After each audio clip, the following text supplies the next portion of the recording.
Hello everyone. तर आज आपण बघणार आहोत व्हेजिटेबल बिर्याणी. तर चला, इथे आपल्याला तेल घ्यायचं आहे. तर मी इथे 2 चम्मच तेल घेतलेलं आहे आणि त्याच्यामध्ये कांदा मी फ्राय करून घेत आहे. तर आपल्याला हा कांदा फ्राय करून साईडला ठेवून द्यायचा आहे. त्याचा आपण शेवटी वापर करणार आहोत. तर तुम्ही शेवटपर्यंत व्हिडिओ बघा, तुम्हाला कळेल. तर असं जास्त पण काळसर नाही करायचं आहे आपल्याला, गोल्डन फ्राय करून घ्यायचा आहे. आणि तो मी इथे याचा थाळीत साईडला काढून ठेवणार आहे. तर आता पुन्हा आपल्याला तेल घेऊन त्यामध्ये चिरलेला लांबच कांदा घ्यायचा आहे. तर चला, त्याला परतून घेऊया आपण छान असा. पिंक होईपर्यंत आपण परतून घ्यायचं आहे. त्यानंतर टोमॅटो घालून घ्यायचा आहे.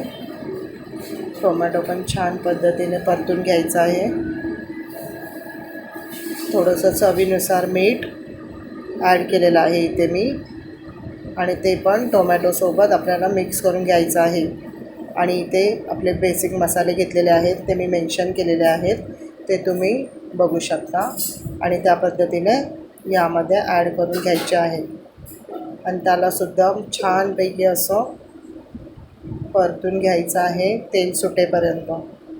चला, तर आता इथे मी घेतलेले आहेत व्हेजिटेबल्स. तर यामध्ये फ्लावर, गाजर, फरसबी, तुम्हाला हवे ते व्हेजिटेबल्स तुम्ही घेऊ शकता.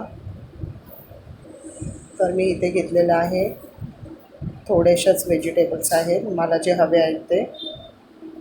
त्यानंतर आपल्याला कढ घालून, कढ तुम्ही फेटून पण घेऊ शकता, मी डायरेक्टली टाकलेला आहे. पण छानपैकी मिक्स करून घ्यायचं आहे, बघू शकता. आता मी इथे पाणी घालत आहे. हवं त्याप्रमाणे पाणी ॲड करून घ्या तुम्ही.